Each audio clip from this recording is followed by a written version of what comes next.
Okay, for the ingredients, we have some home canned chicken broth, celery stalk from Azure that's dried, some home canned chicken. This is white meat. Yep, white meat chicken.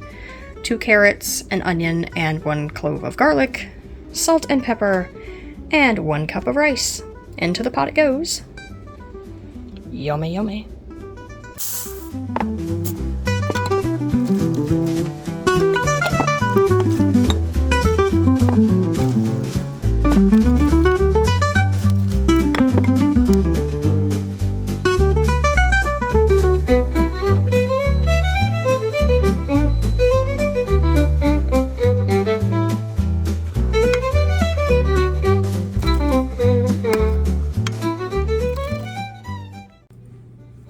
Now tell me, does that not look better than anything you can get from a can?